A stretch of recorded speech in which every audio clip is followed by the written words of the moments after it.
Welcome back to MLS Pancake. This is the MLS YouTube channel named after my dog. Today, we are doing some hot takes. I thought it'd be fun to react to some MLS Hot Takes. And that's pretty much it. A quick piece of housekeeping. Do check out, I have another YouTube channel now. It's called PL Pancake. It is covering the Premier League. That's kind of part of the reason why I changed the name of this channel, just to keep the two distinct. So I'll put the description link below if you do want to check out some Premier League videos. Then check out PL Pancake. Let's go ahead. Let's get into these MLS Hot Takes. Number one, when Messi and friends retire, Inter Miami will plummet back to the bottom of the East. Let me fix my microphone real quick. So, for a lot of these, I also cropped out people's names. These are pretty much all from Discord. Thank you to everyone who did respond and hit me up with a hot take. But I didn't want to throw anybody under the bus, so I've got names cropped out. But Messi and friends retire, yeah, and Miami will plummet to back to the bottom of the East. I think there's a chance this does happen.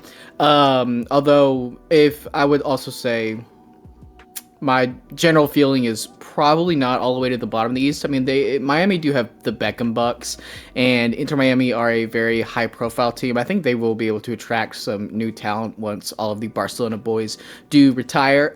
But it's not crazy to say that when they do retire, that the team will struggle a little bit. They'll probably have to do a bit of a rebuild phase. Let's move on to the next one.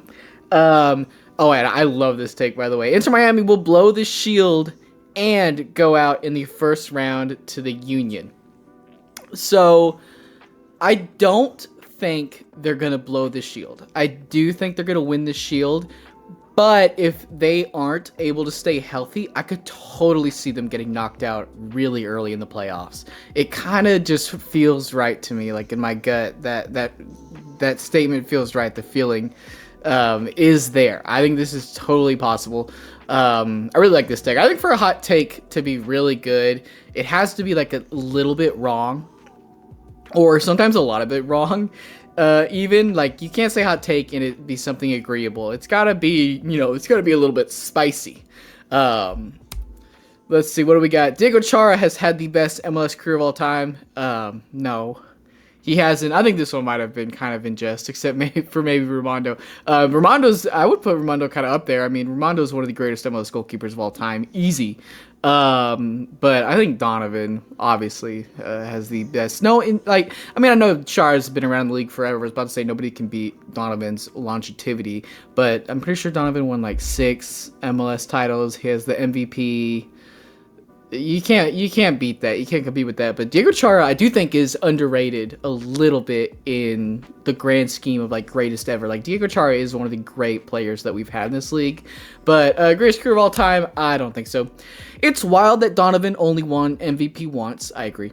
Yet the award is named for him. It should really be the Preki MLS MVP since he's the only one to win twice.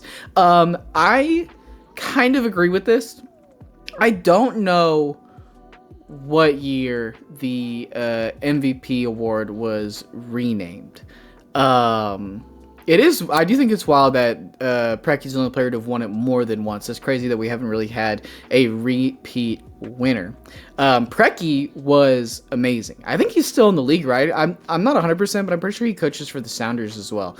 So he's technically still in the league. Preki was so good. I'm pretty sure he won his second MVP when he was like 40. I'm pretty sure he was like really at the tail end of his career with the Wizards when he won his second. Preki was so good. So good. I think I kind of agree with this. But I think, like I mentioned, I do think Donovan is the greatest player, the greatest MVP MLS player of all time. So many goals and assists in this league for so long. Preki, I don't think played near. No, not near. Preki was around for a while. So I don't know. Yeah, sure. I would say sure to this. Why not? Usman Bukhari can win Golden Boot. I'll tell you what. I mean, not this year, obviously, but coming soon. Probably not. I think for a couple of reasons. One, Austin seemed to be pretty slow to handle their coaching situation. They probably do need a coaching change at this point. The fans have really turned on Josh Wolf, and I think once the fans turn, it's only a matter of time until the writing's on the wall.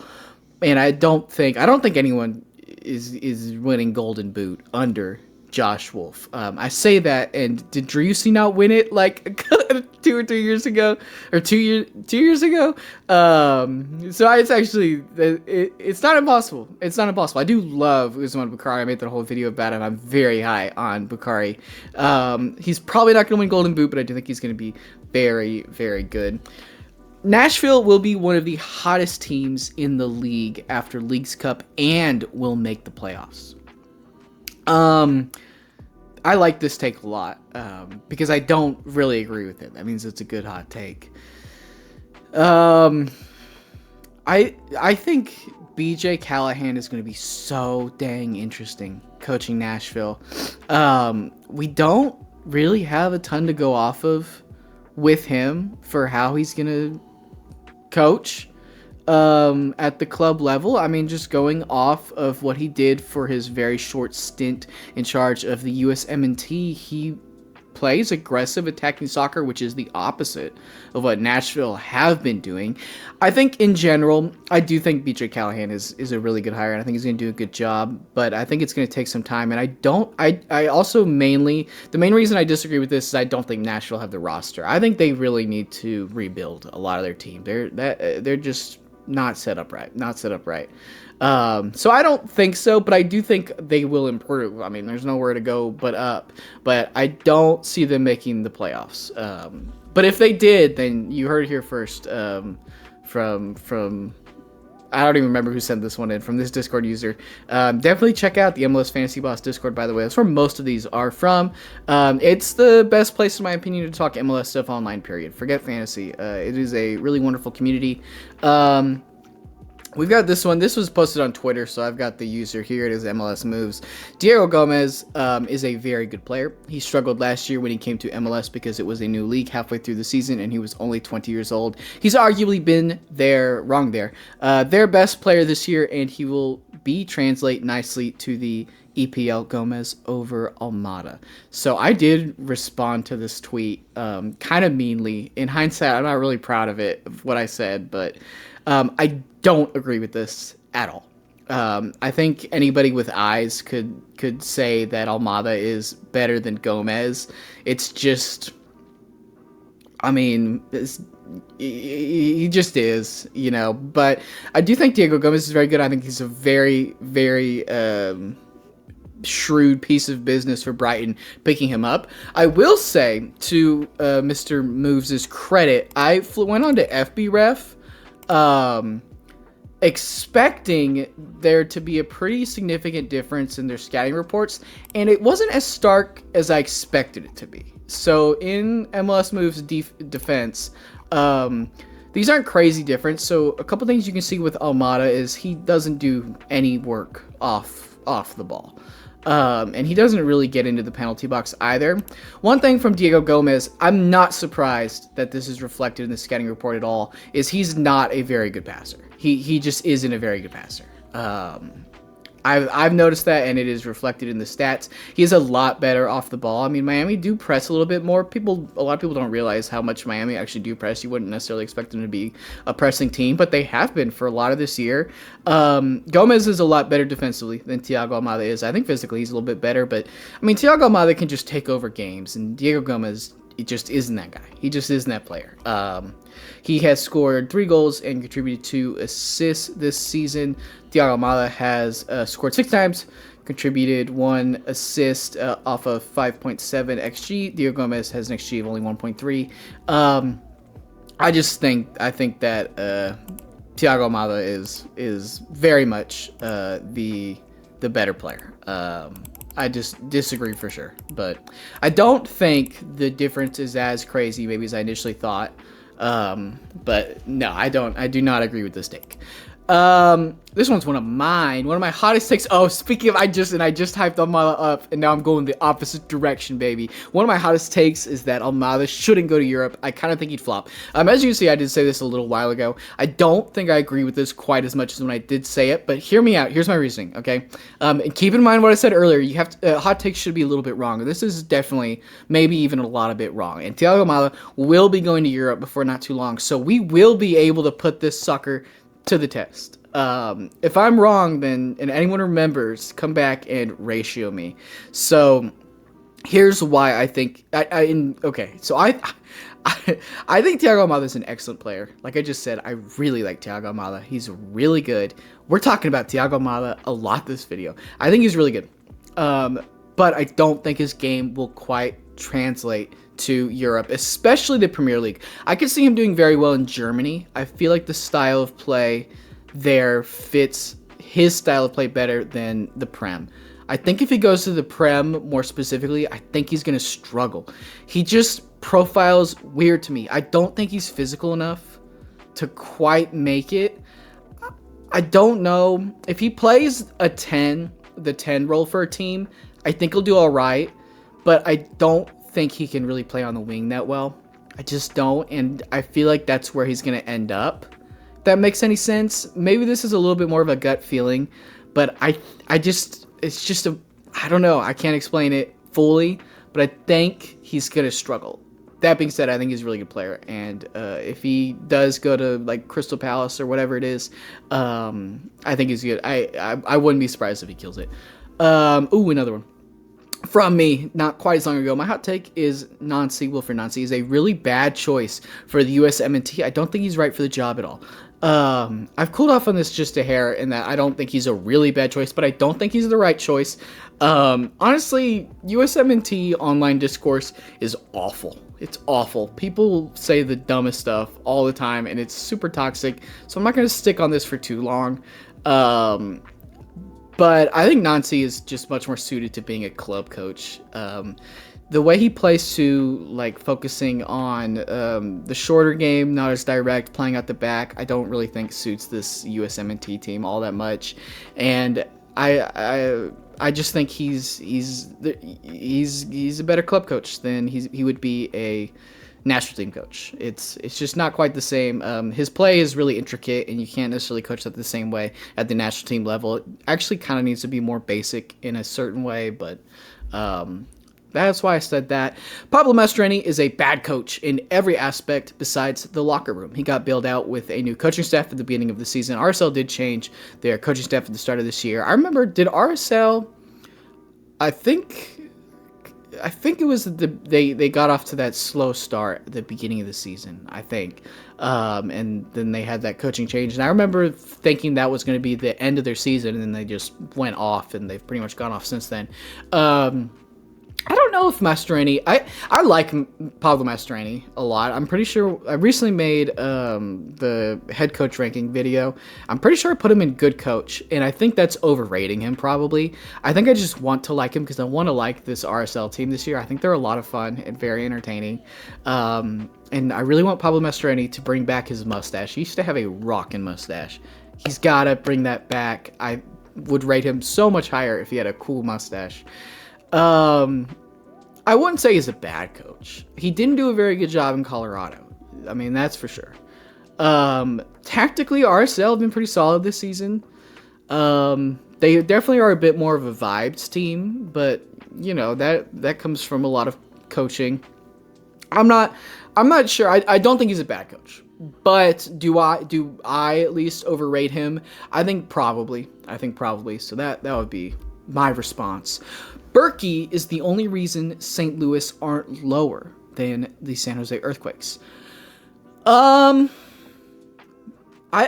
think I wouldn't quite go that far. I think San Jose have been just really awful all around, and St. Louis have had a lot of games where they've been better. I think St. Louis were a very well coached team, and then they fired their coach of the year candidate from last season for no discernible reason. I think from that point on, for the rest of the season, I agree with this. I think that St. Louis are going to be worse than San Jose for a little bit. I do really rate the signing of Marcel Hartel, though. I do think that will help them quite a bit. But I could see them, and they've been awful since they fired Bradley Carnell. But I think just from the stuff that he did, the way that he had them pressing, that they was probably still a better team than San Jose. But I do think Berkey is a massive reason for their success, a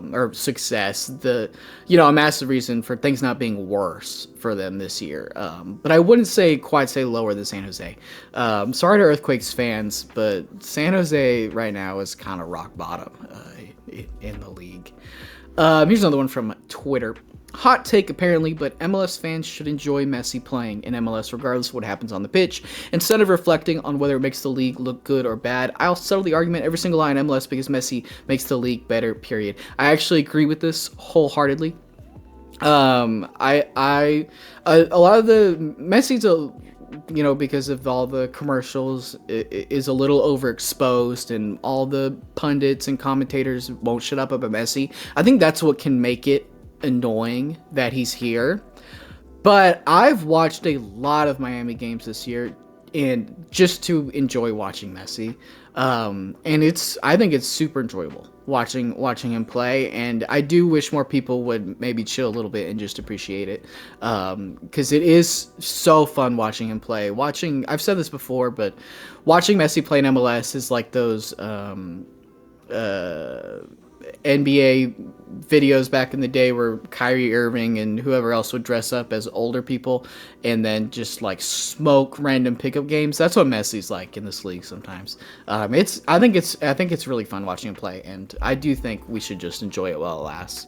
It's not even gonna last all that long, so there's probably not too much to get mad about. This one was DM'd to me on Discord. Pro/Rel will not be as beneficial to lower divisions and to fans. The financial gap is too big. Even MLS Season Pass/Fox won't be able to give them a chance in surviving. It's like putting EFL League 2 teams directly to the Prem, especially with Liga Cup. They have 0% chance versus Liga MX. Also, it will not as entertaining for the casuals who barely get into the deep news like transfer rumors and stuff like this. I kind of think the relegation promotion discussion is a little bit exhausting with MLS. I don't feel like people on opposite sides of it change their views too often, and it's just kind of a big stalemate.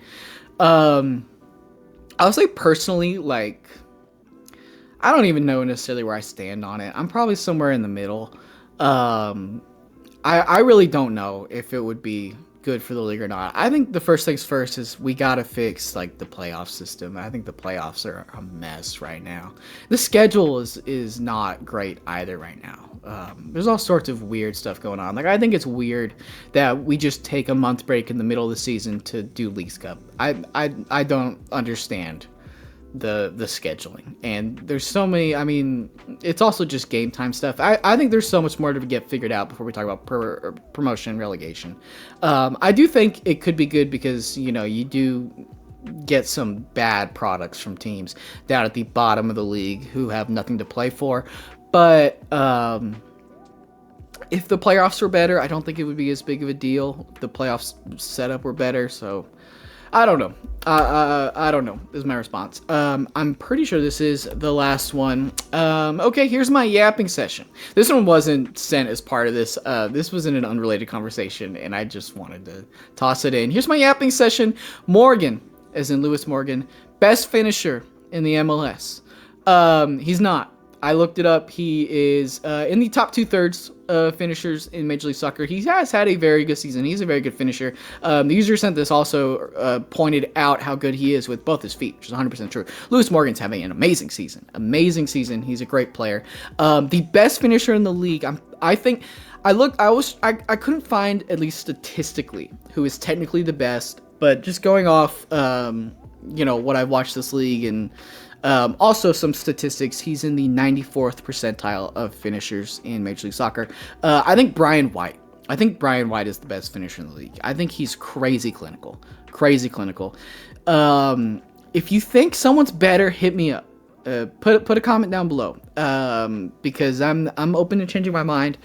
But off the top of my head, and then I confirmed it a little bit statistically wise, I think the best is Brian White. I would say, to me, he's the best finisher in the league.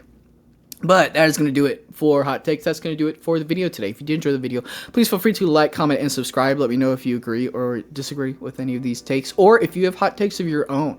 Please put them in the comments. I think that would be really fun as well.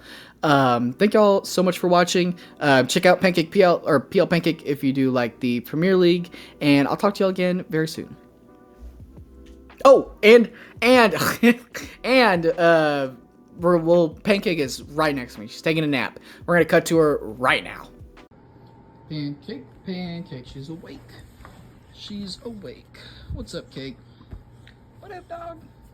What up, dog? Oh my gosh. Oh my goodness.